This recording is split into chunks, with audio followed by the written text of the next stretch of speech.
There is a specific kind of exhaustion that creeps in when you try too hard to put yourself back together. You know the feeling. It hits late at night when the glow of your screen is the only thing illuminating the room. You've done the work. You've devoured the books, listened to the podcasts, and bought into the modern promise that if you just dig deep enough, you will eventually find the cure.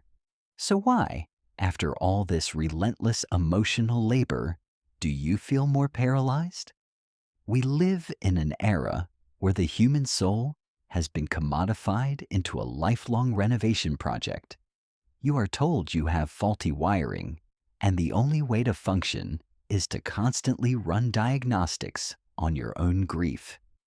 Here is the unsettling paradox of our obsession with wellness. The harder you try to fix yourself, the more acutely aware you become of the fracture. By turning your emotional landscape into a permanent construction zone, you never allow the dust to settle. You are stuck in a romanticized cycle of continuous self-repair, convinced that unearthing one more hidden trauma will finally unlock the door to peace. But what if you aren't actually healing? What if, under the guise of applying medicine, you are simply picking at a fading scab? Think about a physical wound. If you constantly touch it, examine it, and peel back the edges to see how it's healing, you are the very thing keeping it open. It never gets the chance to turn into a silent, faded scar. We do the exact same thing to our psychological wounds.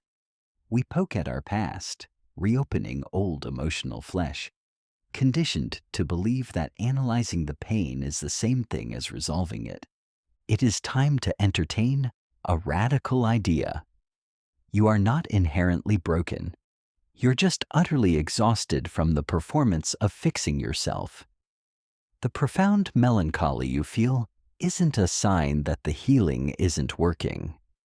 It is a sign that the healing itself has become the sickness. Let's pull back the curtain on this performance. Why do we hold on so tightly to the very things that cause us to bleed? To understand this, we have to look at the meticulous architect of your identity, the ego. Carl Jung warned us that the ego is a fragile, terrified thing. It is absolutely petrified of the void, of the great silent emptiness that exists when we are simply being. To survive, the ego needs a narrative. It needs a sharply defined persona to wear out into the world, a character to play to prove that it exists. And in our hyper-analytical modern age, the ego has discovered its absolute favorite masterpiece, the identity of the wounded soul. When you turn your trauma into your defining trait, you're giving your ego a full-time job. You become a lifelong renovation project. Think about how intoxicating that is. If you are always recovering, you always have a clear purpose. You get to wake up every single day and perform the exhausting work of self-repair. The ego loves this. It thrives on the drama of the struggle, whispering that you are uniquely complex, deeply flawed, and incredibly noble for trying to piece it all back together. It takes the medical bandage and slowly turns it into a crown. This is the ultimate trap of the shadow. We think we are doing the brave, grueling work of confronting our darkness, but more often than not, we are just hiding behind it. We weaponize our past to build a fortress around ourselves, using our emotional pain as an airtight excuse to avoid the terrifying vulnerability of the present moment. If you are constantly healing, you never actually have to step out into the clearing and just live. You remain safely insulated by your own ongoing tragedy. But what happens if you finally put the tools down? What happens to the you that you have so carefully constructed if there is suddenly nothing left to fix?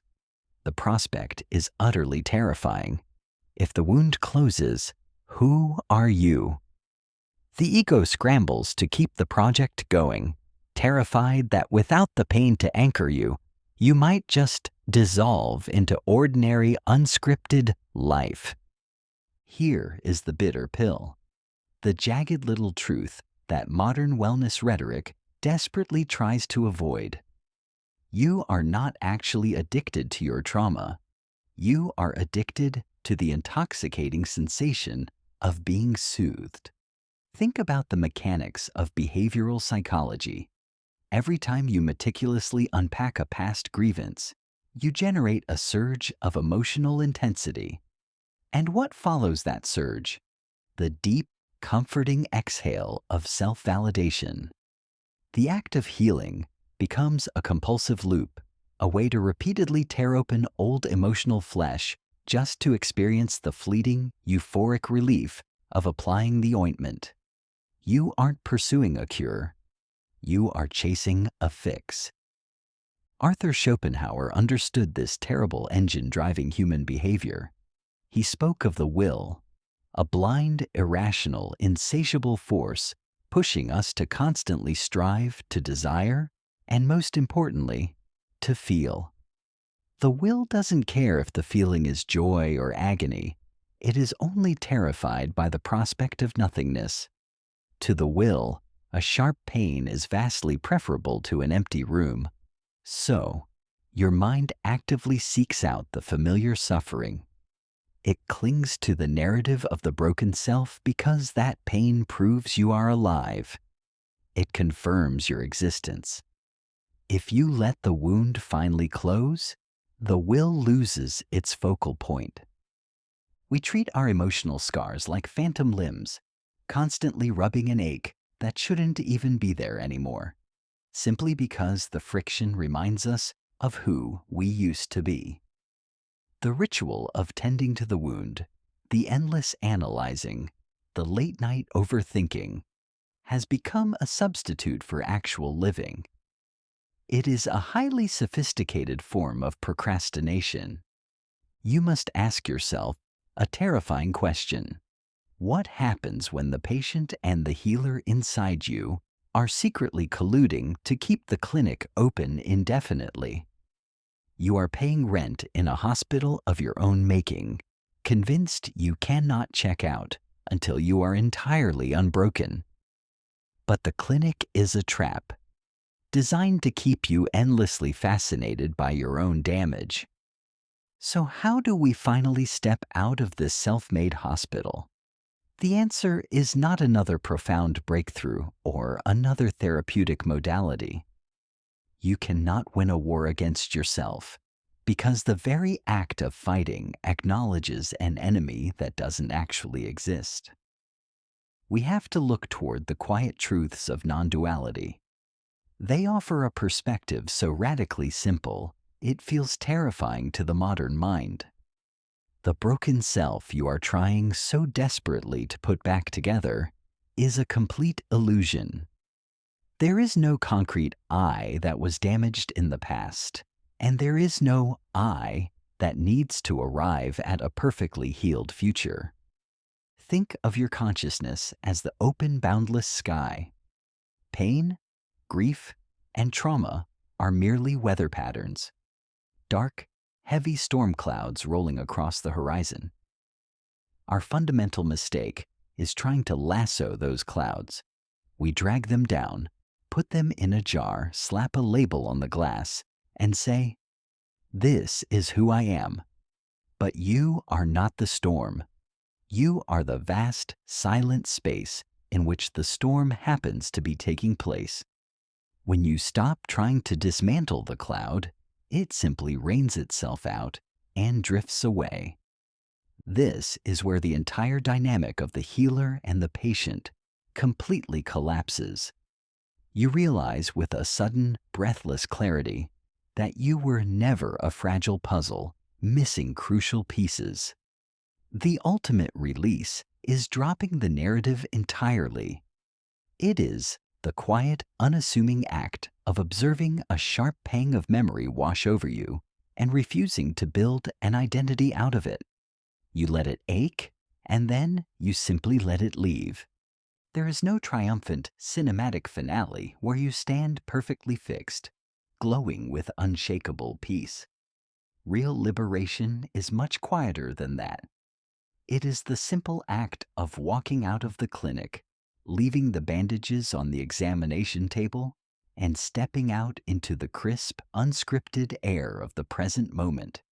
You are not healed. You are just beautifully, finally, finished with the exhausting illusion of being broken. There is one final illusion to strip away, and it might just be the most deeply ingrained of them all: the staggering arrogance of our own suffering. For centuries, humanity has spun out elaborate myths to place itself at the absolute center of the cosmos. We used to believe the gods crafted the earth as a private stage for our triumphs and our tragedies, casting us as the undisputed main characters of reality. And while we have scientifically mapped our way out of that geocentric model, psychologically, we are still caught up in it. We have simply swapped out the old religious myths for a new, highly therapeutic brand of narcissism.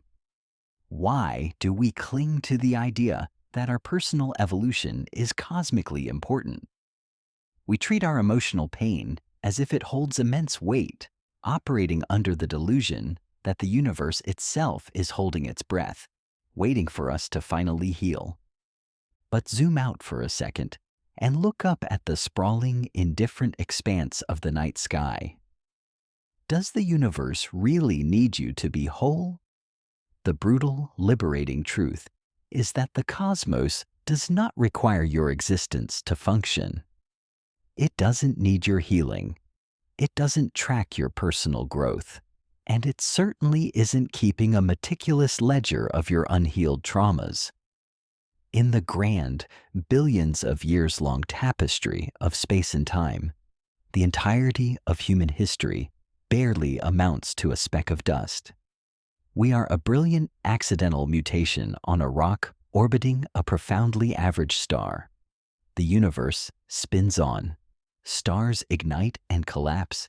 Galaxies collide, and the void expands with an absolute, unbothered neutrality. It isn't hostile toward your pain. It isn't punishing you. It is just magnificently indifferent. To the fragile ego, this cosmic indifference sounds like a nightmare. The ego kicks back and screams, "If I am not central, if my pain does not matter to the stars, then what on earth is the point?" But if you listen closely, if you really let that realization sink in and wash over you, it isn't a tragedy at all. It is the ultimate emancipation. When it finally dawns on you that the universe is completely unconcerned with your emotional state, the heavy, suffocating pressure to fix yourself entirely evaporates. You do not have to be a seamless masterpiece.